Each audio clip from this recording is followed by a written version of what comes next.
À l'avènement de la nouvelle technologie,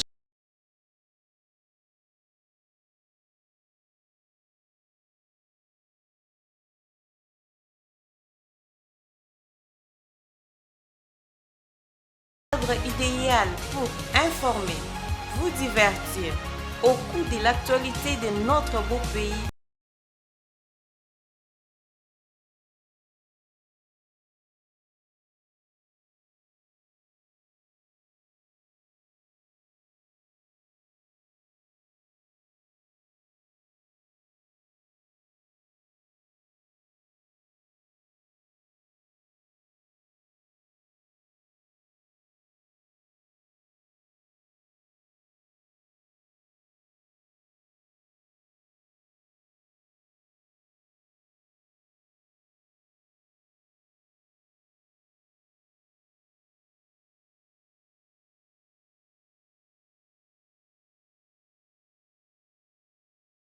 Tenir spécialement sur les rôles et la compétence d'un permanent syndical.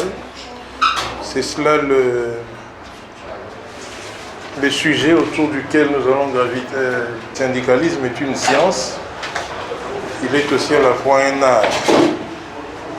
En tant que science, vous savez, la science est basée sur la méthodologie, les principes, ok, et qu'il faut absolument les donner du point de vue méthodologique et du point de vue des principes pour que les récipiendaires puissent approcher et appréhender le syndicalisme. Mais avant d'avancer, nous allons décliner nos identités pour qu'on puisse se connaître quand même. Nous demandons moins de bruit possible dans la salle. Nous n'avons pas de microphone. Si nous pouvons faire moins de bruit, camarades, ça va nous aider à bien travailler. Ok les amis? Oui. Moi c'est camarade Hilaire Israël Viminde. Je suis le directeur général de l'Institut de formation du travail. Je travaille en partenariat avec l'UEC et la DCF depuis quelques temps. Nous cheminons dans ce partenariat dans le domaine de la formation et du renforcement des capacités des militants syndicaux de manière in globo. Introduction. En fait, parler du rôle d'un permanent syndical, ok, parce que je le disais tout à l'heure, le syndicalisme est à la fois une science et un art. Donc, le syndicalisme, vous notez, là, c'est à la fois une science et un art.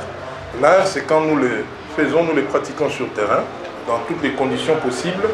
Vous savez, il y a aujourd'hui l'atomicité, c'est-à-dire depuis comprenez mon émotion du 24 avril 1990, ok, les champs syndicaux étaient atomisés. Nous sommes partis du régime monopartiste, monolithique, monosyndical avec l'UNTESA, avec le maréchal Mobutu, pour nous baigner dans le pluralisme qui est aujourd'hui d'ailleurs sauvage, parce que de plus en plus, le président vous en a prévenu ici, que nous sommes de plein pied dans un pluralisme syndical sauvage, ok, où notre pays est le seul au monde à compter plus de 500 syndicats.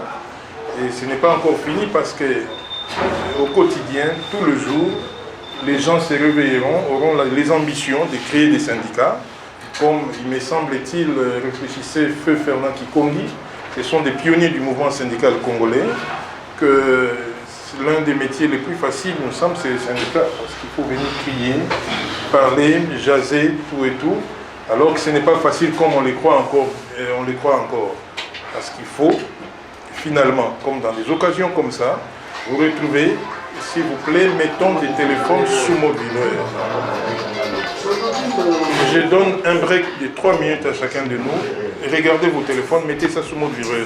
Et allô, nous réfléchissons à haute voix. Oui, allez-y, camarades. Oui, le procédé, c'est dans les techniques. Oui. Oui, vous avez dit quoi, camarade? La manière. Bon. Voilà, ok. Donc, c'est à la fois une science et un art. En tant qu'art, nous le faisons tous les jours. Et oui, tout le monde croit dire que je suis syndicaliste. comme on peut bien le dire. Ok, hein? Il s'est réveillé un matin, bon, je suis aussi syndicaliste, tant mieux. Et nous lui concédons, nous respectons ses avis, nous respectons son opinion, mais du point de vue de la science, vous savez, la science est triptyque, elle est bâtie sur la méthodologie, ok? Donc dans la science, nous retrouvons les méthodes, nous retrouvons encore quoi? Parce que ça ne va pas être une formation de type bancaire, où l'enseignant, les magistères dixit, nous échangeons, c'est l'andragogie, ok, hein? Ok les amis? Soyez vraiment détendus, n'ayez pas peur. Nous échangeons. Ce que vous connaissez, vous apportez aussi dans l'univers de la formation et nous progressons. Tous nous étions à l'université, je pense. Ok, la science est fondamentalement triptyque. Du point de vue méthodologie, il y a quoi et quoi? Il y a les méthodes, il y a encore quoi? Les techniques, oui, comment donc on va ajouter les techniques. Et il y a encore quoi? Les tout derniers éléments. Sur primo, notez, on n'a pas les flip charts malheureusement. Ça mérite d'être dit au début parce que nous sommes ici avec vous, non pas dans la dimension de l'art, mais nous sommes dans la dimension de la science. Nous partageons sur la science, ou les sciences, si on peut le dire globalement, et les principes. C'est ce qu'il faut retenir, et ça nous le savons tous, qui comme science plaide sur la méthodologie, comme la méthodologie, et que nous n'allons pas ici définir la méthodologie. Là, nous faisons, si vous voulez, la propédeutique autour de ce module. Donc, nous donnons ce qui est préliminaire, d'abord, pour que nous puissions bien nous dire que, bon, je suis syndicaliste, je ne me limite pas seulement à l'art, mais je dois également pénétrer la science. C'est important, camarades. C'est là que je disais tantôt, je rends un hommage appuyé au président Maboussa, qui a compris la nécessité de vous amener maintenant dans la science. Parce que dans l'art, oui, je verrai camarade Bolinda, que je connais personnellement, en train de crier « Votez DCF, votez ». Oui, ça c'est l'art. Nous sommes sur le terrain. Et puis l'art ressemble à un panier à crabes, où il y a tout le monde. Ok, vous voyez un panier à crabes où il y a tout le monde, ou soit on peut encore évoquer l'arche de Noé, où il y avait tous les animaux. Il y avait les dindons, il y avait, c'est pas moi, les singes, les lions, les chiens, l'antilope et tout le monde. Mais ce qui va vous distinguer de plus et davantage, ce n'est pas l'art, les amis. Ok. Il est vrai que dans l'art, nous allons également tirer le maximum possible des compétences. Le président le disait ici tantôt, le syndicalisme, on n'est pas mou. Oui, je lui donne raison. Mais des fois, dans le syndicalisme, on devient aussi par moments mou. Parce que ça varie selon les temps et selon les circonstances. Mais ce qui fera distinguer les permanents de la DCF ou les permanents de l'UEC envoyés en mission sur terrain, ce sont vos compétences du point de vue théorique. Parce que quand nous parlons de la science, nous voyons directement la dimension théorique d'un corps des métiers. Parce que le syndicalisme est un corps des métiers. Donc, il a, si vous voulez, ces options théoriques qui rentrent dans ce que nous appelons la grande marmite de la science. Ok? Et quelle science? C'est ce que nous appelons la sociologie du travail. Parce que le syndicalisme, comme on aime bien le dire, il y a ces sociologues contemporains, notamment les noms vont venir, qui, dans les principes, bon, Émile Durkheim, je suis vraiment dans la science, les amis, ok? Et Émile Durkheim, qui a pratiquement révisité les pères de la sociologie, un certain nombre de principes autour de des faits sociaux. Les faits sociaux sont totaux et globaux. Ok. Ce qui fait que le syndicalisme n'est pas un sous-système isolé, pris à part, non. C'est un sous-système qui est intégré ou qui est intégrable dans le système général de la sociologie du travail. Si bien aussi que le syndicalisme revendique ces procédés, parce que du point de vue théorique, c'est que dans le syndicalisme, ce sont les idéologies qui construisent les théories. Je sais que je serai un peu en train de planer dans la stratosphère, mais je vais descendre parce que Dans les modules, nous allons bien descendre, ok les amis, c'est pour que nous puissions sortir de cet auditoire et les sujets qui nous a été confiés de vous entretenir sur les rôles et la compétence d'un permanent syndical. Donc c'est un peu ça. Nous allons faire un background pour revenir pour nous un art. Il est aussi une science. Et en tant que science, il passe par les 3 éléments fondamentaux pour aboutir à une vérité. Moi aussi, je me remets en cause, je me forme. Je suis appelé à aller donner aux autres. Je dois même également continuer à me former. Donc c'est cela, tout l'intérêt, chers amis ou chers collègues, de cette brève introduction, ok, qui s'est donné l'ambition de vous dire que le syndicalisme n'est pas qu'un art, mais il est aussi une science. Donc quand vous l'abordez, vous devez l'aborder sous l'angle théorique, et l'angle théorique qui finalement regorge, comme nous avons dit, 3 éléments, les méthodes, les techniques et les principes. Travailleur, il est détenteur d'un contrat du travail signé en bonne et due forme et bénéficiant de tous les avantages liés à un emploi, découlant du binôme juridico-éthique, en fait, les droits et devoirs, comme nous aimons bien le dire, permanents, et c'est ce que vous ferez face. Dans la doctrine du syndicalisme, nous appelons ça un binôme juridico-éthique, que nous appelons les droits et devoirs du travailleur. Donc les travailleurs n'ont pas que de droits, il a aussi de devoirs. Et c'est comme ça qu'on appelle binôme. Binôme, c'est 2 choses, non? Binôme juridico-éthique. Parce qu'il n'est pas que juridique, mais également il y a des aspects éthiques qui en découlent. Alors c'est comme ça que nous disons, parce que le permanent, dans sa posture socio-professionnelle, il est un contractuel, comme on l'a dit, d'une organisation professionnelle donnée. Il est détenteur d'un contrat du travail. Il bénéficie de tous les avantages liés à un emploi.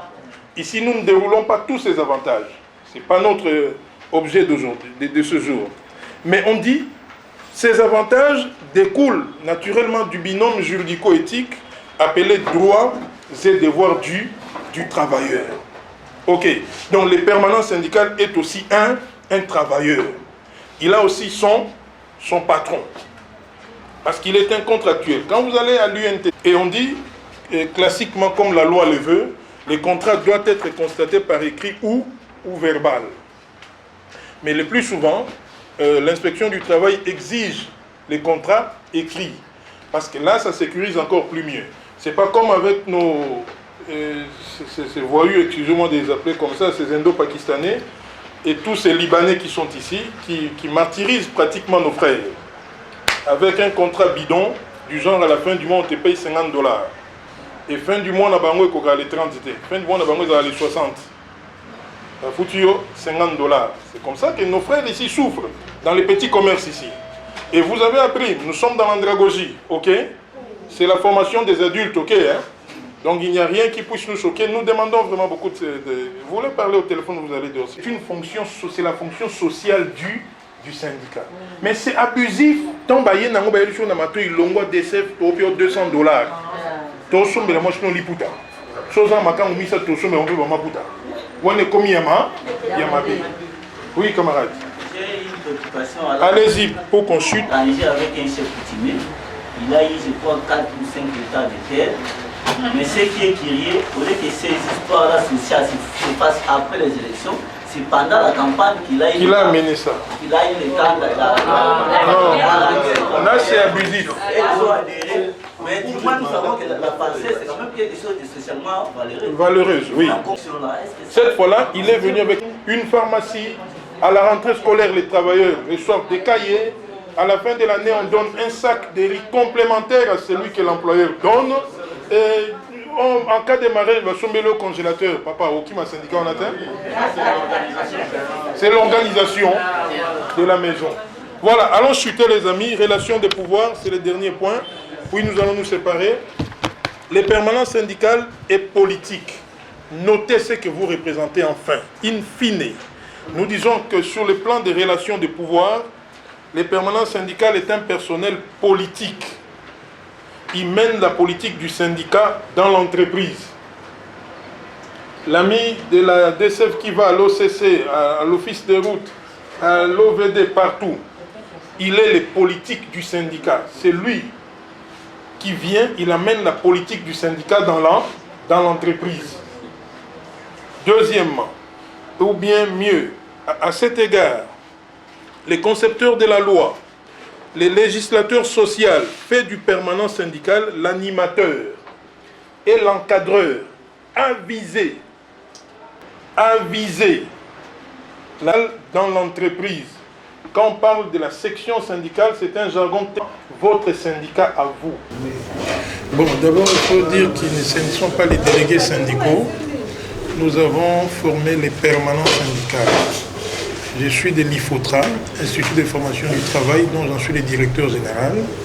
La session de formation a consisté, ou mieux, les thèmes retenus, c'était les rôles et les missions d'un permanent syndical. Dans cet atelier, nous avons pu renforcer les capacités des amis permanents. Nous les avons pratiquement baignés dans ce que nous appelons les rythmes initiatiques du syndicalisme, en fait du métier syndical, du travail du syndicaliste, et que principalement ou plus spécialement dans l'atelier, nous avons présenté avec les amis le portrait d'un permanent syndical bâti sur 3 piliers ou sur 3 éléments essentiels. Nous avons présenté d'abord sa posture socio-professionnelle et identitaire. Nous sommes revenus également sur le rôle éminent d'un permanent syndical dans l'action professionnelle. Puis enfin, nous avons chuté avec les relations de pouvoir quand un permanent syndical vis-à-vis des autres membres du comité de base. Et en cela, en ce plutôt compris, les délégués syndicaux, qui est l'acteur sur terrain, élu sur la liste d'un syndicat. Et comme toute formation, je crois que c'est la DCF qui a requis cette session de formation auprès de l'IFOTRA. Je sais que la DCF a des objectifs qu'elle poursuit, c'est-à-dire avoir des cadres bien formés, pour qu'ils puissent bien mener la croisade syndicale sur le terrain au nom de la DCF, donc sous sa bannière. Et ce sont des objectifs qui sont clairs. C'est que ce sont des permanents syndicaux attendus sur le terrain pour qu'ils aillent travailler avec beaucoup plus d'efficacité et d'efficience en vue de la réussite de la mission leur assignée par leur syndicat, la DCF. Merci. Face à l'avènement de la nouvelle technologie,